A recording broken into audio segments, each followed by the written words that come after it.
अभी तक मात्र 2 क्लास हुआ है। जो भी लोग नए हैं उनके लिए बता दें, चूँकि अभी जस्ट शुरुआत ही हुआ है। पहला दिन तो नॉर्मल इंट्रोडक्शन था, उसके बाद 2 दिन पढ़े हैं। इसमें सबसे पहले आपको atomic number, atomic mass, symbol के बारे में बताया गया, पहला दिन। दूसरा दिन एलिमेंट्स, कंपाउंड्स और रेडिकल्स के बारे में क्लास शुरू हुआ। इसमें हम लोग बस इतना ही पढ़े हैं कि एलिमेंट क्या होता है, कंपाउंड क्या होता है, रेडिकल क्या होता है, और उसी के अंतर्गत आता है एटम, मॉलिक्यूल और आयन। अभी हम लोग रेडिकल पढ़ ही रहे हैं, उसी में आप हेडिंग डाले हैं टाइप्स ऑफ रेडिकल्स। तो हेडिंग डाल दीजिए। इसको जो लोग हेडिंग डाले हुए तो ठीक है, जो नहीं डाले हैं हेडिंग डाल दीजिए टाइप्स ऑफ रेडिकल्स।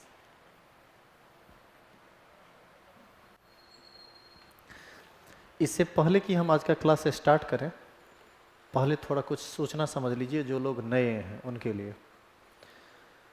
क्योंकि यहाँ अब आप जुड़े हैं तो क्लास 11th आपको पढ़ना है, क्लास 12th पढ़ना है, तो 2 साल की एक लंबी जर्नी होगी हम लोगों की।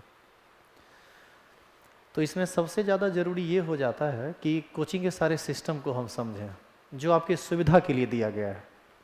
जैसे अभी आप क्लास लेट से ज्वाइन किए, तो जो चीज़ पढ़ लिए वो तो छूट गया।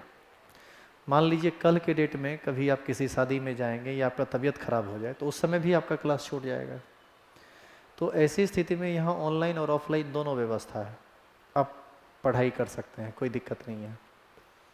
जैसे क्लास कभी छूट गया तो आप बोलिएगा तो हम आपको लेक्चर प्रोवाइड कर देंगे। ऐसे तो ये प्राइवेट रहता है, लेकिन यदि एक आध दो को क्लास छूट गया तो हम आपको एग्जैक्ट वही वीडियो दे देंगे। जैसे अभी भी देखो हम पढ़ाई कर रहे हैं या जो भी बोल रहे हैं वो सब रिकॉर्ड हो रहा है, और ये लेक्चर 3 है या लेक्चर 4 जो भी होगा, तो लेक्चर नंबर करके पढ़ाई होता है।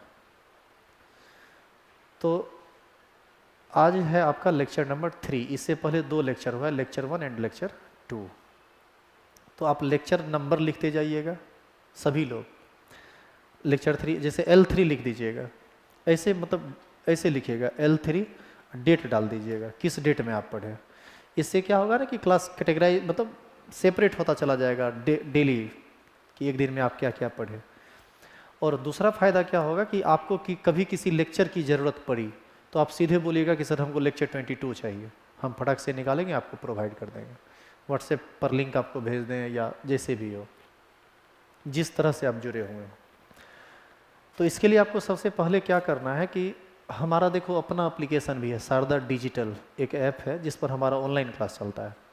आप लोगों को उससे ज़्यादा लेना देना नहीं है, क्योंकि आप ऑलरेडी ऑफलाइन क्लास करने आए हैं, तो हम आपको उसके बारे में क्यों बताएं, क्योंकि आपको ज़रूरत ही नहीं है।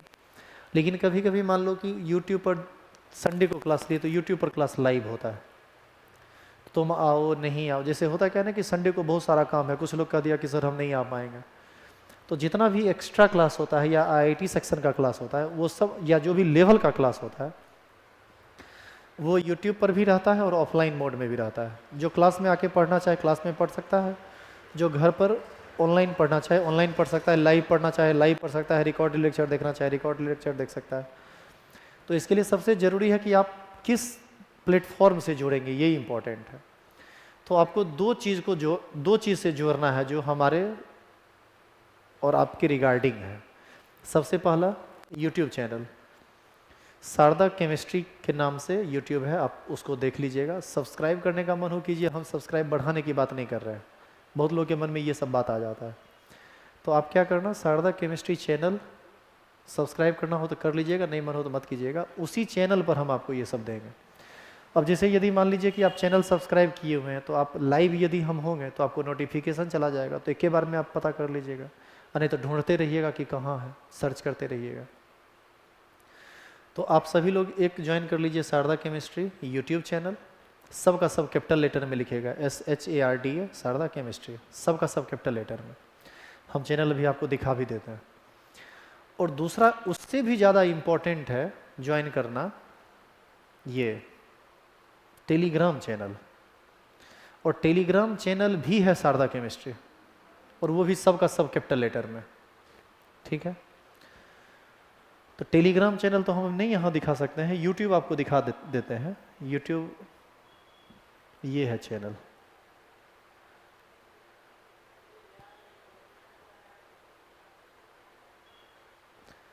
शारदा केमिस्ट्री लिखोगे ना तो इसे भी आ जाएगा। देखो ये है ना, कैपिटल में सब लिखा हुआ, यही है चैनल। अब जो लोग अब्सेंट किए हैं उनके लिए देखिए ध्यान से, जब आप चैनल खोलेंगे तो एग्जैक्ट यही खुलेगा। इसके प्लेलिस्ट में चले जाना। प्लेलिस्ट में जाने के बाद आप ध्यान से देखिए क्या लिखा हुआ है। Class 11th English medium 25-26, class 11th Hindi medium 25-26, class 12th Hindi medium, class 12th English medium. तो आप लोग 11th में हैं, जिस क्लास में रहेंगे उसके लिए सबके लिए अवेलेबल है। आपका इंग्लिश मीडियम है तो आप इंग्लिश मीडियम में चले जाएंगे, इसको ओपन कर लीजिएगा, इस पर क्लिक कर लीजिएगा। यहाँ पर क्लिक करने के बाद डायरेक्ट चलने लगा, वहाँ पर चलेगा नहीं, आप जिसको चलेगा वो चलेगा। आप ध्यान से देखो इसमें कितना लेक्चर आपको दिख रहा है अभी, कितना लेक्चर है? 2 है ना, 2। L1E, L1 का मतलब lecture 1 English medium 11th, L2E 11th मतलब लेक्चर 2 इंग्लिश मीडियम, और लेक्चर 3 अभी चल ही रहा है। अभी जो रिकॉर्ड हो रहा है ये सब आपको फिर जो जो बोल रहे हैं वो सब सुनने के लिए मिलेगा यहाँ, यदि आप देखिएगा तो जिनका क्लास छूटा है अगला दिन जब आप आएंगे तो लेक्चर 1 पूरा देख के आएंगे, लेक्चर 2 पूरा देख के आएंगे, और लेक्चर 3 भी पूरा देख के आएंगे। जैसे अभी तक तो पढ़ाई नहीं हुआ तो स्किप कर देना, जहाँ से पढ़ाई होगा वहाँ से देख लेना। अब पढ़ाई शुरू करेंगे, तीनों लेक्चर को बढ़िया से देख के, पढ़ के, सुन के, समझ के आना।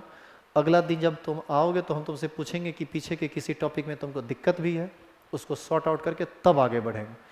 तो ऐसा करने से क्या होगा कि जो लोग लेट से आए हैं, जो लोग पहले आए हैं, सब एक जैसे हो जाएंगे, और तब फिर पढ़ाने में, और हमको पढ़ाने में मन लगेगा और आपको पढ़ने में मन लगेगा, आप चीज़ों को समझ पाइएगा। अन्यथा परेशानी आपको लगातार होती रहेगी। क्लियर है ये? तो इसको कर लीजिएगा, समझिए कहाँ देखना है। शारदा केमिस्ट्री प्लेलिस्ट में जाएंगे, 11th इंग्लिश मीडियम का बैच देखेंगे, लेक्चर 1, लेक्चर 2, लेक्चर 3 देख के आना है। कल लेक्चर 4 होगा, तो इसको आप ज्वाइन कर लीजिएगा। दूसरा है टेलीग्राम चैनल ज्वाइन कर लीजिएगा। टेलीग्राम चैनल सब का सब लिखिएगा, शारदा केमिस्ट्री, SHARDA शारदा। इसमें न कुछ लोग H छोड़ देते हैं, बस उनको चैनल नहीं मिलता है, कुछ फॉल्स चैनल बना दिया है दूसरे नाम से। तो ध्यान रहे, शारदा केमिस्ट्री, उस पर टोटल सब्सक्राइबर आपको मिलेगा 2.6 के, 2600-2700 लोग उससे, लगभग 2676 लोग उससे जुड़ा हुआ है, तो वहाँ से आप कर लीजिएगा।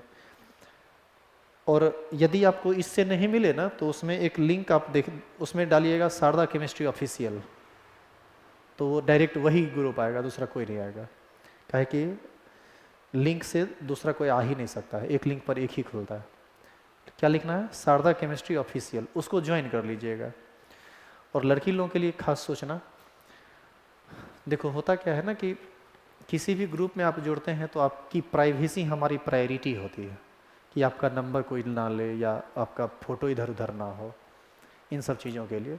तो ये चैनल ऐसा है जिसमें आप जब जुड़ते हैं हमारे चैनल से तो आपका नंबर हम भी नहीं देख सकते हैं, कोई दूसरा जो उसमें जुड़ा हुआ है वो तो खैर नहीं ही देख सकता है, हम भी नहीं देख सकते हैं।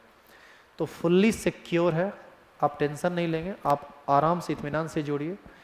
और जुड़ना क्यों ज़रूरी है ये समझिए। अब जैसे मान लीजिए कि कभी क्लास सडनली बंद करना पड़ गया, तो हम आधा घंटा पहले ही सूचना दे देते हैं टेलीग्राम पे कि क्लास आज 10 से 11 बंद रहेगा, तो आप समझ जाएंगे कि 10 से 11 बंद है। उस पर हम ही सिर्फ लिखेंगे, हमारे अलावा कोई नहीं लिखेगा, तो एक सूचना मिल गया। दूसरा है, अब जैसे मान लो कभी कभी पढ़ाई आप करते हैं, न्यूमेरिकल का असाइनमेंट देना है, ऑफलाइन असाइनमेंट ना देकर, मतलब हार्ड कॉपी ना देकर, मान लो हम लोग को PDF दे दिए, तो PDF तो मोबाइल में ना जाएगा, तो मोबाइल में जाएगा तो PDF मान लीजिए यहाँ 100 बच्चा यदि पढ़ेगा बैच में, तो ये तो संभव नहीं है कि 100 बच्चा को पर्सनली हम फॉरवर्ड करते रहें। तो हम क्या करते हैं, उसी चैनल पर PDF दे देते हैं, 10 से 11 बजे वाले बैच के लोग सबको बना लीजिए, तो आपको PDF मिल जाएगा, बना लीजिएगा आसानी से। कभी कोई प्रोग्राम हुआ, कोई कल्चरल इवेंट्स होते रहता है बराबर, टीचर्स डे हो गया, फेयरवेल होता है, या और भी अनेक चीज़ें होती हैं, उसमें कोई फ़ोटो वोटो खिंचाया तो लड़का लोग का तो फ़ोटो उसके थ्रू मिल जाएगा, सबका फ़ोटो डाल देते हैं, जिसको देखना है अपना अपना सेव कर लो, देख लो। लड़की लोग यदि अलाउ करते हैं तब उसमें डाला जाता है, नहीं अलाउ करते हैं तो लड़की लोग को पर्सनली मिल जाता है। तो इन सभी सुविधा के लिए ही वो चैनल है, तो दोनों जगह आज आप जुड़ जाइएगा। चलिए अब पढ़ाई स्टार्ट करते हैं, समझने में कोई दिक्कत तो नहीं है। टेलीग्राम चैनल लिख लो,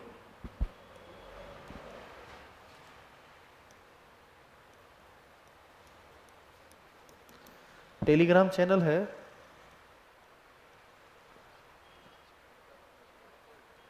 नहीं वो लिंक दे देते हैं, लिंक का नाम है शारदा केमिस्ट्री ऑफिशियल, और नाम है इसका सबका सब कैपिटल में SHARDA।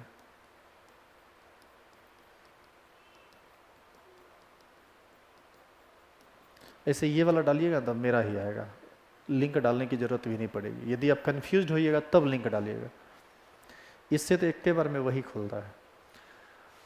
और यही नाम आपको YouTube का भी है, YouTube भी यही है। तब हम ये रोज का रोज सूचना नहीं देंगे, पढ़ाई करते हैं।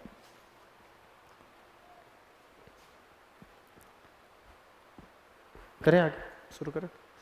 चलिए अब आप हीरिंग डाले थे टाइप्स ऑफ रेडिकल्स। बाबू ये दो टाइप का होता है। तीसरा लेक्चर यहाँ से शुरू हुआ तो सारा बात आप समझ गए ही हैं। यूट्यूब पर जब तीसरा लेक्चर देखोगे तो यहाँ से देखना, नहीं तो पढ़ रहे हो यहाँ समझ में आ जाएगा तो उसको देखने की जरूरत नहीं है, दो ही लेक्चर में काम चल जाएगा। एक होता है पॉजिटिव रेडिकल,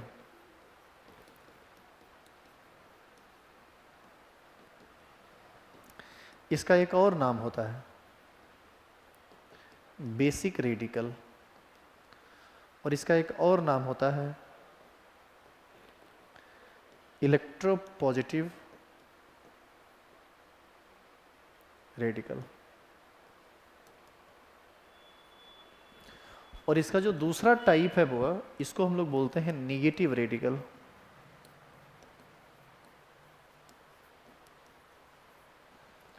इसी को एक और नाम से जाना जाता है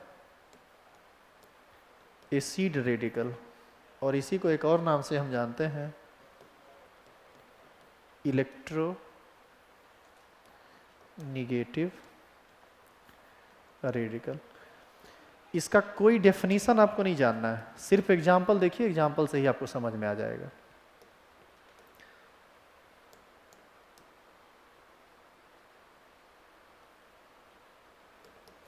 देखो example, Na plus Ca plus plus NH4 plus Cr3 plus K plus Al3 plus ETC। आप ध्यान से देखिए, सिर्फ और सिर्फ कैसा चार्ज आपको दिख रहा है? पॉजिटिव चार्ज, तो पॉजिटिव रेडिकल। और सिर्फ निगेटिव चार्ज हो तो निगेटिव रेडिकल। तो इसका भी कुछ एग्जांपल लिख लेते हैं, जैसे Cl minus, Br minus, O2 minus, N3 minus, NO3 minus, CO3 2 minus, SO4 2 minus, ETC। इस सब पर भी निगेटिव चार्ज। आप याद कीजिए, आयन के ग्रुप को ही, आयन के समूह को ही हम लोग क्या बोलते थे? रेडिकल। और रेडिकल का सबसे छोटा यूनिट क्या कहलाता है? आयन। अब ये रेडिकल यदि दो प्रकार के होंगे तो निश्चित है कि आयन भी कितने प्रकार के होंगे? दो प्रकार का, एक पॉजिटिव आयन और दूसरा नेगेटिव आयन। तो जिस तरह से आप रेडिकल को क्लासिफाई कर दिए, उसी तरह से अब आप क्लासिफाई कर दीजिए किसको? आयन को। तो ये लिखा हुआ हो गया, इसको पूरा कर लीजिए पहले, साथ साथ लिखते चलिए। ये सब एकदम हल्का हल्का चीज़ है, शुरुआत है, बेसिक है। और सबसे बड़ी दिक्कत क्या है ना कि केमिस्ट्री में जिसका बेसिक बढ़िया नहीं है उसको नहीं समझ में आएगा कभी भी। इसीलिए अभी हम आपका सिलेबस नहीं स्टार्ट किए, अभी हम केमिस्ट्री का बेसिक नॉलेज आपको दे रहे हैं। और इसमें भी बहुत सारा बात आप नहीं जानते होंगे, इसके लिए हम कन्फर्म है। आप इत्मीनान से, पेशेंस से सीखिए। 2-4 दिन यदि कुछ चीज़ आता भी हो ना तो भी आप इसको देखने का प्रयास कीजिए। चेंज कर दो इसे। तो भाई ये आयन भी दो प्रकार का होगा, बोलो कौन कौन आयन? पहला पॉजिटिव आयन और दूसरा निगेटिव आयन। अब जरा बताइए, पॉजिटिव आयन का एक और नाम क्या है? केटायन। और नेगेटिव आयन का एन आयन, बिल्कुल सही। तो इसका भी कुछ एग्जाम्पल लिख देते हैं। Na प्लस के प्लस NH4 प्लस, ज़्यादा नहीं, बस 2-3 को एग्जाम्पल लिख के आगे बढ़ जाते हैं, क्योंकि इसमें ज़्यादा दिन काटना नहीं है। जैसे Cl minus Br minus O2 minus ET से।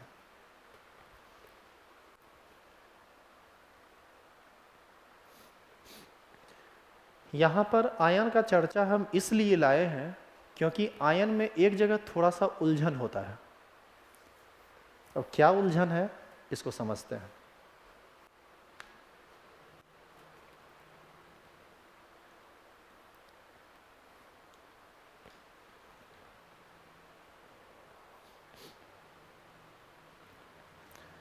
अच्छा एक बात बताइए आप, ये कितनी संख्या में एटम है?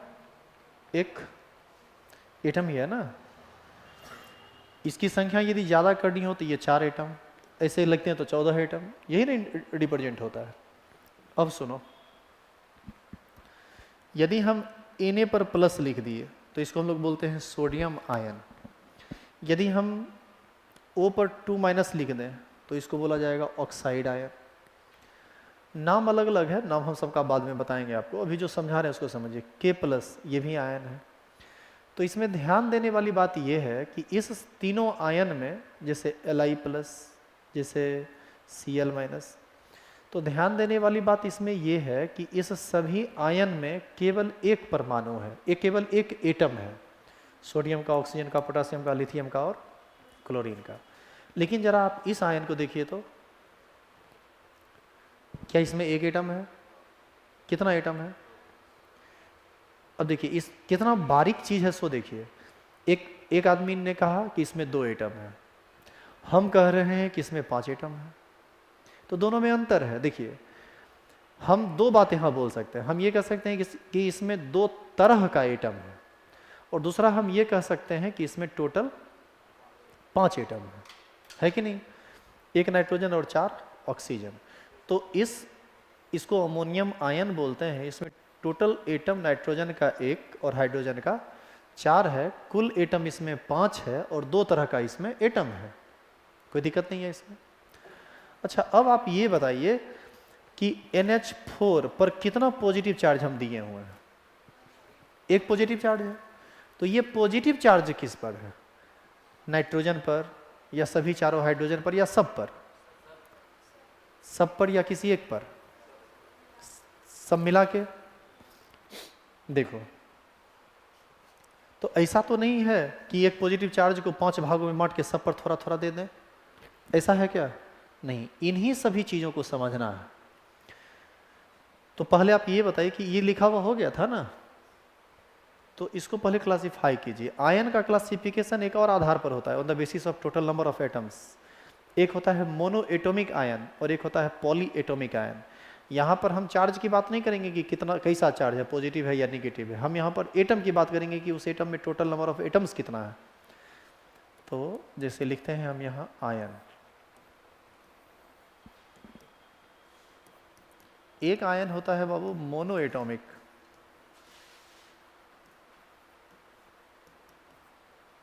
और एक एटम होता है पॉली एटॉमिक।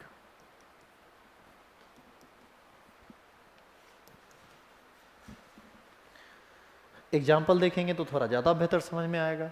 जैसे Na plus, K plus, Li plus, O2 minus, N3 minus, Cr3 plus, F minus, Mg plus plus, aluminium 3 plus. इस सभी के एग्जाम्पल में आप गौर कर रहे हैं कि केवल एक ही एटम इन्वॉल्व हुआ है। चलिए अब इस एग्जाम्पल को देखिए। जैसे NO3 माइनस, बाबू इसका नाम क्या है? इसका नाम कितना लोग जानते हैं? नाइट्रेट आयन, बिल्कुल सही। बताओ इसको क्या नाम देते हैं? नाइट्राइट आयन, सही है। SO4 2 माइनस को सल्फेट आयन, SO3 2 माइनस को सल्फाइड आयन, PO4 3 माइनस को phosphate ion, OH minus ion को हाइड्रोक्साइड आयन। तो इसमें और भी एग्जाम्पल हो सकता है, लेकिन सबको अभी नहीं लिखना है क्योंकि अभी हम सिर्फ टाइप को समझ रहे हैं। तो अब बताइए कि इस आयन और इस आयन में क्या अंतर है। इसमें एटम की संख्या 1 है और उसमें एटम की संख्या 1 से ज़्यादा है। कोई फर्क नहीं पड़ता है किस पर चार्ज, किस पर प्लस है, किस पर माइनस है, किस पर कितना चार्ज है, ये भी फर्क नहीं पड़ता है। अभी एटम की संख्या के आधार पर हम करें, on the basis of total number of atom there are 2 types of atom, monoatomic and polyatomic, जिसको हम यहाँ पर लिखे हैं। अब थोड़ा सा चार्ज को समझते हैं।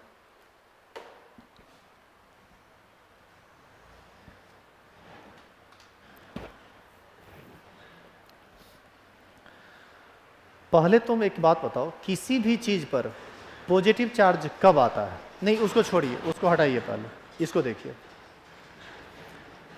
यहां पर थोड़ा सा उलझन होता है लोगों को कि सर किसी पर आप 1 पॉजिटिव दिए, किसी पर 3 पॉजिटिव, किसी पर 2 पॉजिटिव, किसी पर 2 निगेटिव, किसी पर 1 निगेटिव। तो यहाँ 2 तरह का उलझन है। पहला उलझन कि किस पर कैसा चार्ज दें, प्लस या माइनस, पहला उलझन। और दूसरा उलझन ये कि किस पर कितनी संख्या में चार्ज दें, 1 positive, 2 positive, 3 positive, 1 negative, 2 negative या 3 निगेटिव। तो यहाँ 2 तरह का सवाल है। तो इस 2 तरह के सवाल को पहले हम सॉल्व करते हैं। इसको आप लिख चुके हैं। देखो, किसी भी चीज पर चार्ज हम अपने मन से नहीं दे सकते, उस सब का अपना एक थ्योरी है जिसको आपको समझना होता है। जैसे सोडियम, आप लोग वैलेंसी पढ़े होंगे थोड़ा बहुत, हम तो खैर बहुत डिटेल में पढ़ाएंगे, लेकिन आप लोग भी तो थोड़ा बहुत पढ़ के आए होंगे। सोडियम का एटॉमिक नंबर होता है 11। कन्फिग्रेशन लिखोगे तो कन्फिग्रेशन आएगा 2 8 1। फर्स्ट सेल में 2 इलेक्ट्रॉन, सेकंड सेल में 8 इलेक्ट्रॉन और थर्ड सेल में 1 इलेक्ट्रॉन। ये अपना ऑक्टेट पूरा करने के लिए चाहता है कि अपने आउटर मोस्ट सेल से हम 1 इलेक्ट्रॉन का त्याग कर दें, निकाल दें, लूज कर देता है ये 1 इलेक्ट्रॉन। जैसे ही ये 1 इलेक्ट्रॉन निकालता है, सोडियम पर एक पॉजिटिव चार्ज आता है, क्योंकि कोई भी एटम यदि इलेक्ट्रॉन रिलीज करेगा तो उस पर पॉजिटिव चार्ज आएगा और उतनी ही संख्या में पॉजिटिव चार्ज आएगा जितनी संख्या में वह इलेक्ट्रॉन को रिलीज करता है। जैसे सोडियम 1 इलेक्ट्रॉन निकालेगा तो क्या बना देगा ये, Na+। अब आइए मैग्नीशियम की बात करते हैं, जिसका एटॉमिक नंबर 12 होता है, 2 8 2। बताइए ऑक्टेट पूरा करने के लिए कितना इलेक्ट्रॉन निकालेगा, 2 इलेक्ट्रॉन। तो ये क्या बनाएगा, Mg2+। अब कोई कहेगा कि सर हम Mg पर ना 3+ देना चाहते हैं, तो ये गलत है। क्यों गलत है? क्योंकि इसका ऑक्टेट पूरा 2 ही इलेक्ट्रॉन निकालने से हो जाएगा, तो आप 3 इलेक्ट्रॉन कैसे निकाल दीजिएगा? और 3 पॉजिटिव देने का मतलब है कि आप 3 इलेक्ट्रॉन निकाल देंगे। तो इसका मतलब है कि आप किसी भी एटम पर कितना चार्ज आप देंगे, इसका एक फिक्स वैल्यू होता है, उसका अपना एक कंसेप्ट होता है। जैसे आप एल्युमिनियम ले लीजिए, एटॉमिक नंबर 13 283। बताइए कितना इलेक्ट्रॉन निकलेगा, 3। तो एल्युमिनियम पर कितना पॉजिटिव चार्ज आएगा, 3। तो ये हो गया एल्युमिनियम आयन, ये हो गया मैग्नीशियम आयन, ये हो गया सोडियम आयन। तो यहाँ से एक चीज स्पष्ट है कि कोई भी एटम यदि इलेक्ट्रॉन का त्याग करता है तो उस पर चार्ज कैसा आता है, पॉजिटिव। और उतनी ही संख्या में पॉजिटिव चार्ज आता है जितनी संख्या में वह इलेक्ट्रॉन का त्याग करता है।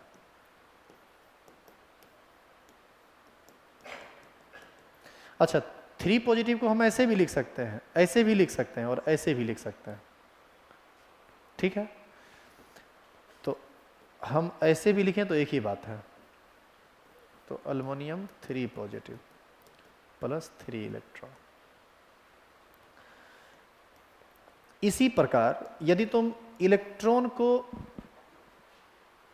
किसी एटम में डालते हो तब चार्ज कैसा डेवलप होता है, निगेटिव। जैसे Cl यदि 1 इलेक्ट्रॉन गेन कर ले तो ये बदल जाएगा Cl- में। यदि हम ऑक्सीजन को ले लें तो ये 2 इलेक्ट्रॉन गेन करता है, ये बदल जाएगा O2- में। यदि आप नाइट्रोजन की बात करें तो ये 3 इलेक्ट्रॉन गेन करता है और ये कन्वर्ट कर जाता है N3- में। थोड़ा इसके कंसेप्ट को भी समझ लेते हैं। क्लोरीन का एटॉमिक नंबर होता है 17, कन्फिग्रेशन होता है 2 8 7। बताइए इसका ऑक्टेट पूरा करवाने के लिए 7 इलेक्ट्रॉन को निकालना आसान है या 1 इलेक्ट्रॉन को गेन करना आसान है? 1 इलेक्ट्रॉन को गेन करना आसान है। तो ये एक इलेक्ट्रॉन गेन करेगा, एक इलेक्ट्रॉन गेन करेगा तो इस 7 से हो जाएगा 8, एक इलेक्ट्रॉन अतिरिक्त आया यानी एक निगेटिव चार्ज अतिरिक्त आया, तो Cl पर कैसा चार्ज आ जाएगा? माइनस। ऑक्सीजन का एटॉमिक नंबर 8 होता है, 2 6, आउटरमोस्ट शेल में 6 इलेक्ट्रॉन है, 2 यदि और ये गेन कर ले तो ऑक्टेट पूरा हो जाएगा, 8 हो जाएगा। तो बताओ इसका ऊपर कितना निगेटिव चार्ज आएगा? 2 माइनस। इसी प्रकार नाइट्रोजन का एटॉमिक नंबर होता है 7, 2 5, बताइए कितना इलेक्ट्रॉन पाने के बाद ये ऑक्टेट पूरा कर लेगा? 3, तो इस पर कितना चार्ज देते हैं? -3। तो किस एटम पर कितना पॉजिटिव या कितना निगेटिव चार्ज आएगा ये टोटली डिपेंड करता है उस एटम के आउटर मोस्ट सेल में उपस्थित इलेक्ट्रॉन की कुल संख्या पर। लेकिन दिक्कत क्या है कि अभी आप शुरुआत में ये भी नहीं जानते हैं कि किस परमाणु का, किस एटम का एटॉमिक नंबर क्या होता है, उसका कन्फिग्रेशन क्या होता है, हम आउटर मोस्ट सेल में इलेक्ट्रॉन की संख्या कैसे निकालेंगे, तो वो सब हमारा काम है, वो सब धीरे धीरे हम आपको बताएंगे। तो इसी कड़ी में एक चीज बस आप नोट कर लीजिए, नोट करके मान लो कोई एलिमेंट x है, सुनना ध्यान से, मान लो कोई एलिमेंट क्या है? x। यदि ये n इलेक्ट्रॉन निकाल दे, कितना इलेक्ट्रॉन? n electron. तो n इलेक्ट्रॉन निकालेगा तो इस पर कितना पॉजिटिव आएगा? n positive. जैसे n का मान 2 रख दो, यदि ये 2 इलेक्ट्रॉन निकाल ले तो 2 पॉजिटिव, 2 इलेक्ट्रॉन निकलेगा। n का मान 3 रख दो तो x पर 3 पॉजिटिव। बात समझ में आ रही है? कोई दिक्कत तो नहीं है? अच्छा, यदि कोई एलिमेंट मान लो y है, ये n इलेक्ट्रॉन को ग्रहण कर ले तब क्या होगा? तब y पर n निगेटिव चार्ज डेवलप होगा। इसका मतलब इलेक्ट्रॉन के लूज करने से पॉजिटिव चार्ज डेवलप होता है और इलेक्ट्रॉन गेन करने से निगेटिव डेवलप होता है। जिसका कुछ एग्जाम्पल यहाँ पर बोर्ड पर, जो चीज़ आप ऊपर में आप लिखे हैं इसी का ना कुछ एग्जाम्पल, पॉजिटिव वाला इधर लिखा हुआ है, निगेटिव वाला उधर लिखा हुआ है। तो पहले आप इसको लिख लीजिए, तो नोट्स से लेकर यहाँ तक की सारी बात।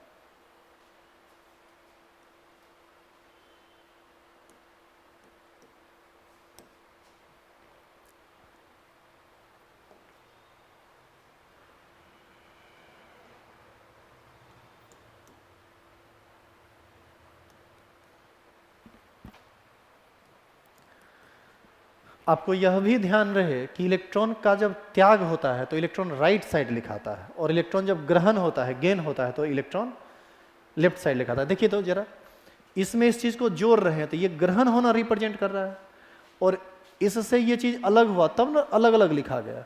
तो ये अलग होना हुआ, ये गेन, मतलब ये लूज का मतलब इलेक्ट्रॉन के लॉस होने का प्रोसेस है, और ये गेन का प्रोसेस है। ठीक है, कभी कभी लोग कंफ्यूज होते हैं इसमें भी, हम तो हर छोटी छोटी बात पर फोकस कर रहे हैं ताकि आपको आगे कोई दिक्कत नहीं हो। है कि इतना छोटा छोटा बात हम हमेशा नहीं करेंगे।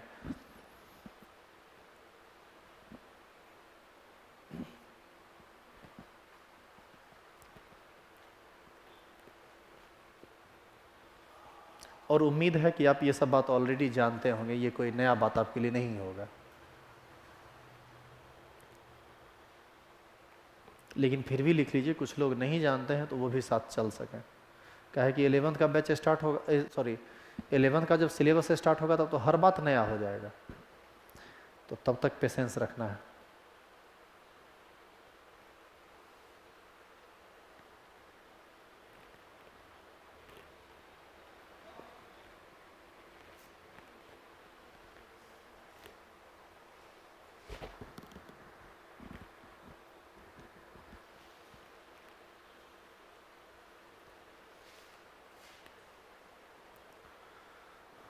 हो गया, लिख लिए।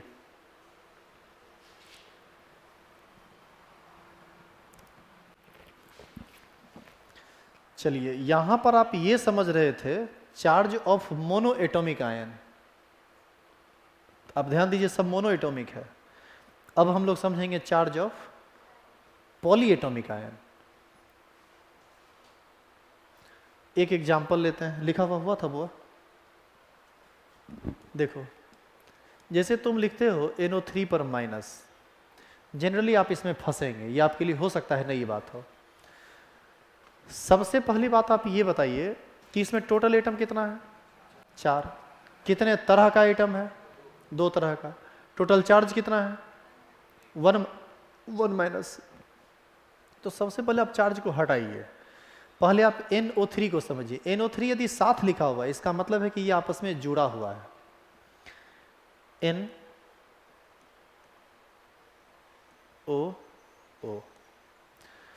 तो आप सबसे पहले फंस गए यहां पर, क्या कर दिए हम। एक बात बताओ, दो या दो से अधिक एटम जुड़ा हुआ है, इसका मतलब वहां पर बॉन्ड का फॉर्मेशन हुआ है। बॉन्ड मतलब केमिकल बॉन्ड, और केमिकल बॉन्ड में आप दो चीज आप पढ़े होंगे, आयनिक बॉन्ड और कोवेलेंट बॉन्ड। लेकिन आप अब पढ़िएगा, इसमें कई तरह का बॉन्ड होता है। आयनिक बॉन्ड होता है, कोवेलेंट बॉन्ड होता है, कोऑर्डिनेट बॉन्ड होता है, हाइड्रोजन बॉन्ड होता है। तो और भी अलग अलग तरह के बहुत सारे बॉन्ड के बारे में आप पढ़ेंगे। इसमें कोवेलेंट बॉन्ड और कोऑर्डिनेट बॉन्ड का चर्चा है। यहाँ पर एक ऑक्सीजन लिखना भूल गए थे, ठीक है। इसको कोऑर्डिनेट बॉन्ड बोलते हैं, इसको डबल कोवेलेंट बॉन्ड बोलते हैं, इसको सिंगल कोवेलेंट बॉन्ड बोलते हैं। तो आप चूंकि कोऑर्डिनेट बॉन्ड पढ़े नहीं है तो हमारा बोलने का कोई राइट नहीं बनता है।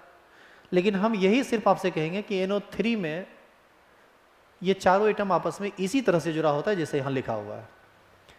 इस चीज़ को हम केमिकल बॉन्डिंग में पढ़ेंगे, अभी आपको ये बात समझ में नहीं आएगी, इसीलिए बिना मतलब का दिन नहीं काटेंगे यहाँ। इस पर चार्ज कितना है? एक निगेटिव।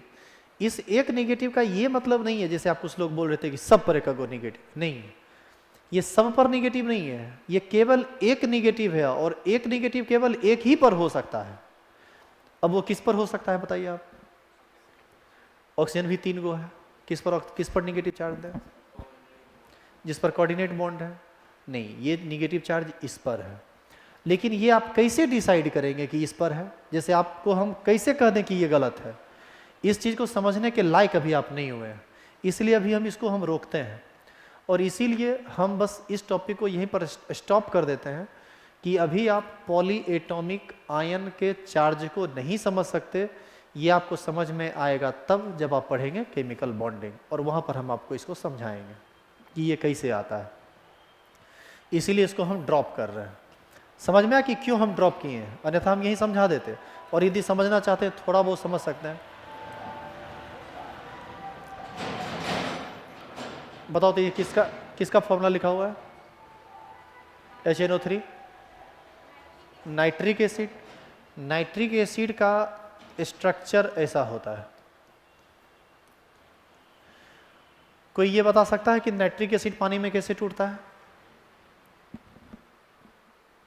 एसिड जब भी टूटेगा तो H+ देगा, तो H देगा तो H+। तो एक पर प्लस आया है तो निश्चित है सामने माइनस होगा, तब ना न्यूट्रल होगा। तो बचा क्या? NO3, और NO3 पर माइनस।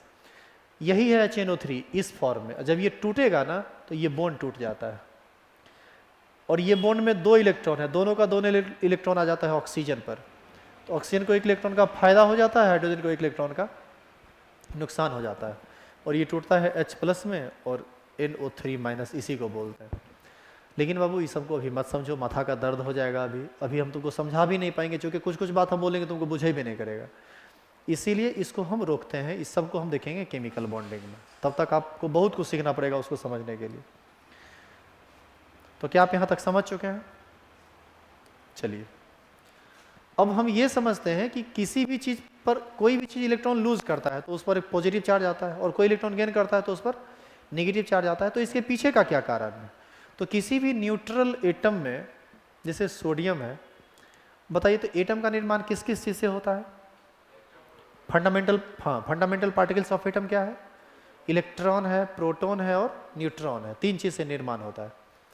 उसकी संख्या निकालने के लिए आपको जरूर आता होगा। एटॉमिक नंबर के बराबर उसमें इलेक्ट्रॉन और प्रोटॉन होता है। न्यूट्रॉन की संख्या atomic mass minus atomic number होता है।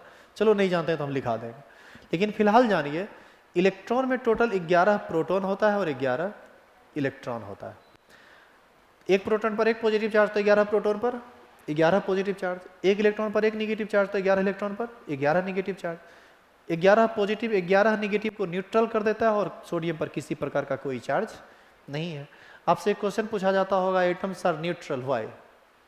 Because of same number of electron and protons. यही इसका कारण है। 9th में तो ये बड़ा पॉपुलर क्वेश्चन होता है। अब जरा सोचिए कि यदि सोडियम किसी भी कारण से 1 इलेक्ट्रॉन का त्याग कर दे तो कितना इलेक्ट्रॉन बचेगा? 10। अब 10 से माइनस है इसके पास, जबकि प्लस कितना है? 11। तो 10 माइनस 10 प्लस को तो खत्म कर देगा, लेकिन एक प्लस बच जाएगा। तो ऐसी स्थिति में सोडियम पर कैसा चार्ज आ जाएगा? एक प्लस। यदि 2 इलेक्ट्रॉन का त्याग कर देता तो बचता इलेक्ट्रॉन 9। 9 माइनस 9 प्लस को खत्म करता, फिर भी 2 प्लस बच जाता, तब Na पर 2 पॉजिटिव देते। लेकिन जनरली सोडियम एक ही इलेक्ट्रॉन का त्याग करता है ऑक्टेट पूरा करने के लिए। तो ऐसी स्थिति में तब तो आपको यहाँ ये जानना पड़ेगा कि किस एटम में इलेक्ट्रॉन की संख्या, प्रोटॉन की संख्या, न्यूट्रॉन की संख्या क्या होती है। तो एक काम करते हैं, एक हेडिंग डालते हैं, फंडामेंटल पार्टिकल्स ऑफ एटम। लिखिए तो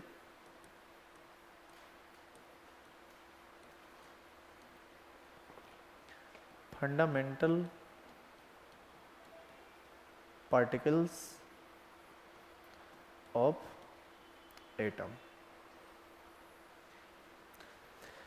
यहां पर फंडामेंटल वर्ड का मतलब समझेंगे।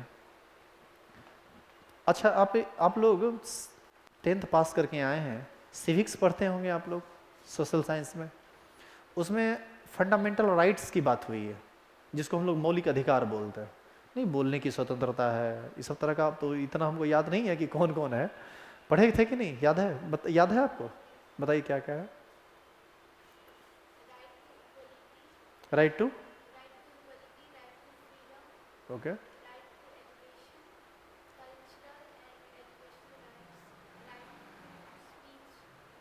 राइट टू स्पीच, बोलने की स्वतंत्रता। चलिए, बिल्कुल सही। तो 4-5 गो है फंडामेंटल राइट्स, 7 गो है।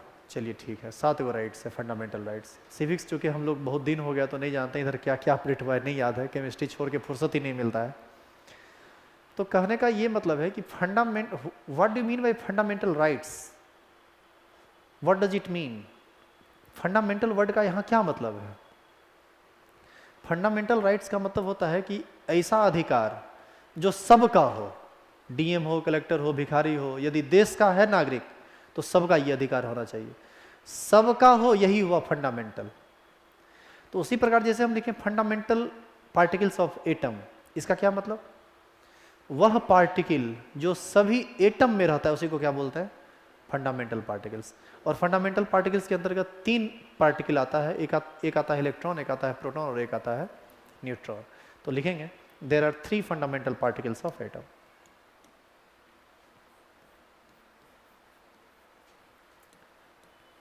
अभी हम लोग रेडिकल पढ़ रहे हैं और रेडिकल से संबंधित, चार्ज से संबंधित बहुत सारा बात आ गया, तो इसी को हम खींचने लगे हैं।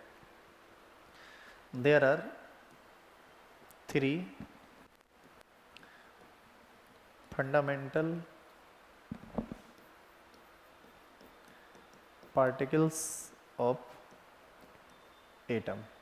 अब इसमें पहला है इलेक्ट्रॉन, जिस पर नेगेटिव चार्ज होता है, E- से सूचित करते हैं। दूसरा है प्रोटॉन, P+ से नॉट इंडिकेट करते हैं। और तीसरा है न्यूट्रॉन, जिसको हम लोग N0 से सूचित करते हैं। एकमात्र हाइड्रोजन एटम ऐसा है जिसमें न्यूट्रॉन नहीं होता है, नहीं तो बाद बाकी जितना भी एटम है सब में इलेक्ट्रॉन भी होगा, प्रोटॉन भी होगा और न्यूट्रॉन भी होगा। इसकी संख्या को हम लोग निकालेंगे।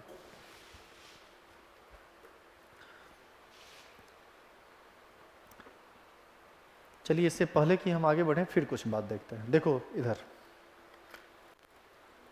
ध्यान दो, इधर हमारे पास ये कागज का एक टुकड़ा है, ये इसमें पेन है, ठीक है, इसको हम फाड़ लेते हैं। देखो एक छोटा सा टुकड़ा लिए, अब इस टुकड़ा को 2 भाग में बांट देते हैं, बांट दिए। इसको फिर 2 भाग में बांट देते हैं, मान लो बांट दिए 4 भाग में, 8 भाग में, भाग बांटते गए बांटते गए बांटते गए बांटते गए, इतना इसको कट कर दिए, इतना कट कर दिए कि अब उससे छोटा कट हम इसको नहीं कर सकते हैं। इसका मतलब है कि हम स्मॉलेस्ट पार्टिकल पर चले गए। इस स्मॉलेस्ट पार्टिकल को कहा जाता है एटम। एटम का मतलब होता है not to be cut, particles जिसको आप काट ही नहीं सकते हैं, उससे ज़्यादा डिवाइड नहीं कर सकते। तो ये हो गया एटम। अब ये किस चीज़ का एटम होगा? क्योंकि ये कागज है, कागज जनरली कार्बन से बनता है, तो किस चीज़ का एटम होगा? कार्बन का एटम होगा। तो ये जो कार्बन का जो सबसे छोटा पार्टिकल आपको मिला, जिसको अब काट नहीं सकते हैं, उसके अंदर भी 3 पार्टिकल होता है। कौन कौन? इलेक्ट्रॉन, प्रोटॉन और न्यूट्रॉन। तो किसी भी एटम का निर्माण 3 चीज से होता है, इलेक्ट्रॉन, प्रोटॉन, न्यूट्रॉन से। जैसे हाइड्रोजन भी बना है इलेक्ट्रॉन, प्रोटॉन, न्यूट्रॉन से, हीलियम भी बना इलेक्ट्रॉन, प्रोटॉन, न्यूट्रॉन से, ऑक्सीजन भी बना इलेक्ट्रॉन, प्रोटॉन, न्यूट्रॉन से। हाइड्रोजन में खाली न्यूट्रॉन नहीं होता है, उसको आप एक्सेप्शनल, यदि कभी बोलने में बोला जाए तो उसको एक्सेप्शन मान के चलिएगा। तो सवाल ये पैदा होता है कि हर एक चीज इलेक्ट्रॉन, प्रोटॉन, न्यूट्रॉन से ही बना है। तो जब हर चीज इलेक्ट्रॉन, प्रोटॉन, न्यूट्रॉन से बना है तो हर चीज का नाम क्यों अलग अलग है? किसी को हाइड्रोजन, किसी को हीलियम, किसी को लिथियम क्यों बोलते हैं? तो एक सिंपल बात बताइए, हम सब आदमी जो यहाँ पर हैं, हम सब के शरीर में भी तो सेम चीज है, एक लीवर, 2 किडनी, 2 आंख, ऐसे ही है ना, लेकिन फिर भी तो हम अलग अलग हैं। उसी प्रकार एटम जो हर एक आदमी के पास हाथ पैर, अरे मान लो कोई हैंडीकैप है तो एक अलग बात है, exception never be counted, hydrogen type है वो, लेकिन हर एक एटम का निर्माण इलेक्ट्रॉन, प्रोटॉन, न्यूट्रॉन से हुआ है। तो वो एटम इसलिए अलग है क्योंकि उसका स्ट्रक्चर अलग है, उसमें total number of electron, proton, neutron की संख्या अलग अलग है। जैसे यदि आप हाइड्रोजन की बात करते हैं तो हाइड्रोजन में केवल 1 इलेक्ट्रॉन और 1 प्रोटॉन होता है, लेकिन जब आप हीलियम की बात करेंगे तो इसमें 2 इलेक्ट्रॉन, 2 प्रोटॉन और टोटल 2 न्यूट्रॉन होता है। तो अब बताइए कि दोनों में क्या अंतर है? स्ट्रक्चरली दोनों में अंतर है, दोनों में इलेक्ट्रॉन, प्रोटॉन, न्यूट्रॉन की संख्या में भिन्नता है, इसलिए ये अलग मटेरियल बनाएगा और ये अलग मटेरियल बनाएगा। तो इससे ज़्यादा अभी हम आगे आज नहीं बढ़ेंगे क्योंकि टाइम ओवर हो रहा है। बस एक लास्ट बात कह के छोड़ते हैं, इलेक्ट्रॉन, प्रोटॉन, न्यूट्रॉन को समझना हमारे लिए क्यों जरूरी है ये समझिए। हम अभी इसको छोटा कर दिए तो एटम मिला, इस लकड़ी को छोटा करेंगे तो भी एटम मिलेगा, लोहा को सबसे छोटा काट दे तो एटम मिलेगा। और एटम से ही क्या बनता है? मॉलिक्यूल, और मॉलिक्यूल से ही हर एक सब्सटेंस का निर्माण है। एटम से भी निर्माण होता है, मॉलिक्यूल से भी निर्माण होता है, आयन से भी होता है। तो सवाल ये पैदा होता है कि यदि हर एक एटम किसी भी सब्सटेंस को काटेंगे तो सबसे छोटा क्या बनेगा? एटम। एटम में कितना चीज है? इलेक्ट्रॉन, प्रोटॉन और न्यूट्रॉन। इसका मतलब है कि जितना आपके सराउंडिंग में चीज दिख रहा है, हर चीज किसी ना किसी एलिमेंट से बना हुआ है, कोई ना कोई एटम उसमें इन्वॉल्व होगा या कोई ना कोई मॉलिक्यूल उसमें इन्वॉल्व होगा। जैसे वाटर H2O, लोहा, आयरन Fe। तो मॉलिक्यूल रहे या एटम रहे, एटम है तब तो एटम है ही, मॉलिक्यूल है उसमें भी एटम है, और एटम के अंदर क्या रहता है? इलेक्ट्रॉन, प्रोटॉन और न्यूट्रॉन। इसका फाइनल कंक्लूजन ये निकला कि हम चारों तरफ से किस चीज से घिरे हुए हैं? इलेक्ट्रॉन से, प्रोटॉन से, न्यूट्रॉन से। लेकिन ये इलेक्ट्रॉन, प्रोटॉन, न्यूट्रॉन हवा में तैरता नहीं है, ये फ्री नहीं है, ये जब भी रहेगा कंबाइंड फॉर्मेट में रहेगा, इलेक्ट्रॉन, प्रोटॉन, न्यूट्रॉन, और एटॉमिक फॉर्म में रहेगा या मॉलिक्यूलर फॉर्म में रहेगा।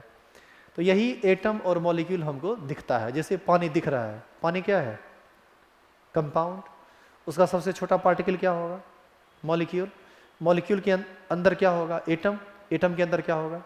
Electron, proton, neutron. आयरन क्या है? एलिमेंट। एलिमेंट का सबसे छोटा पार्टिकल क्या है? एटम। एटम के अंदर क्या होगा? Electron, proton, neutron. इसका क्या मतलब? हर एक सब्सटेंस का निर्माण किस चीज से हुआ है? इलेक्ट्रॉन, प्रोटॉन और न्यूट्रॉन से हुआ है। तो इलेक्ट्रॉन, प्रोटॉन, न्यूट्रॉन मिलेगा तो एटम बनाएगा, एटम मिलेगा तो मॉलिक्यूल बनाएगा, या एटम से ही आयन बनेगा, एटम से एलिमेंट बनता है, मॉलिक्यूल से कंपाउंड बनता है, आयन से रेडिकल बनता है, और हमारे पूरे जीवन में इसी का यूज है। हम आप भी इलेक्ट्रॉन, प्रोटॉन, न्यूट्रॉन है। जैसे इस स्किन को काट लिया जाए छोटा सा, उसको और कट करते जाए, कट करते जाए, करते जाए, करते जाए, करते जाए, वो जो सेल वगैरह है सबका निर्माण किस चीज़ से हुआ है? एटम से हुआ है। सब में एटम है। ढेर मात्रा में आपको कार्बन मिलेगा, ऑक्सीजन मिल सकता है, नाइट्रोजन मिलेगा। अरे ये जैसे आप यदि मांस मछली खाते हैं तो एक मांस का लोथड़ा काट लीजिए, क्या है वो? प्रोटीन है। प्रोटीन किस चीज़ से बना होता है? एटम से बना होता है। प्रोटीन मॉलिक्यूल से बना होता है, मॉलिक्यूल एटम से बना होता है, और एटम किस चीज़ से बना होता है? इलेक्ट्रॉन, प्रोटॉन और न्यूट्रॉन से। तो हमारे लिए ये जानना बहुत जरूरी हो जाता है कि किस एटम में इलेक्ट्रॉन, प्रोटॉन, न्यूट्रॉन की संख्या कितनी है, इसके बदलने से क्या क्या फर्क पड़ता है। तो बातें बहुत सारी हैं, किस्सा कहानी, जो कि ये बेसिक चीज़ है। आइए कल का क्लास इंटरेस्टिंग होगा थोड़ा, तो इसको हम लोग कल करेंगे, ठीक है? कुछ पूछना है? बात सब समझ गए क्या क्या करके लाना है? हमको लगता है कि ज़्यादा दिन तो नहीं मुश्किल से ये बेसिक क्लास आपका 3 दिन और चलेगा, और 3 दिन में क्या क्या बताएंगे वो सुन लो। खास करके जो लोग पढ़े लिखे हैं ज़्यादा, उनको लगेगा कि ये क्या इलेक्ट्रॉन प्रोटॉन न्यूट्रॉन में को लेके बैठ गए हैं। आपको अभी हम रेडिकल का पूरा जानकारी दे रहे हैं, number of electron proton neutron की संख्या निकालने के लिए बता देंगे। इसके बाद हम कुछ रेडिकल का नाम आपको लिखा देंगे, ठीक है। जैसे कुछ लोग को हम बोलते हैं कि कैल्शियम फॉस्फेट लिखो, वो फंस जाता है। कैल्शियम फॉस्फेट का फॉर्मूला क्या होता है बाबू? Ca3PO4 का होल 2, यही होता है ना। तो ये सब लोग नहीं लिख पाते हैं, तो इतना काम कर दिया जाए कि जितना का हमको काम है उसका फॉर्मूला नाम ये सब लोगों को पता हो। कुछ एसिड का नाम हम आपको लिखा देंगे जिसको याद करना होता है, sulphuric acid, chloric acid, hypochloric acid, chlorous acid, phosphorous acid, phosphoric acid, समझ रहे हैं आप। तो कुछ कंपाउंड का नाम हम आपको लिखा देंगे, वो सब आप याद कर लीजिएगा। इसके बाद हम आपके इस बेसिक को देंगे समाप्त कर। ये 9th-10th का बेसिक लैंग्वेज था जिसको बिना पढ़े आप नहीं समझ सकते उसको, और उसके जस्ट बाद स्टार्ट कर देंगे क्लास 11th का पहला चैप्टर, सब basic concept of chemistry, NCERT का पहला पार्ट, पहला चैप्टर सॉरी। हालांकि अभी भी आप पढ़ रहे हैं सब बेसिक कंसेप्ट ऑफ केमिस्ट्री, अभी भी वही चीज़ पढ़ रहे हैं, लेकिन अभी जो आप पढ़ रहे हैं वो थोड़ा अलग चीज़ है, वो 9th-10th का चीज़ है। ये सब आप ऑलरेडी पढ़े हुए हैं, वहाँ पर चैप्टर स्टार्ट हो जाएगा, ठीक है। तो 2-3 दिन और पेशेंस रखना है इसमें, लेकिन पेशेंस क्या रखना है, पढ़िए ढंग से, समझिए, बारीक है ये केमिस्ट्री का। तो बाकी काम हम लोग करेंगे नेक्स्ट क्लास में।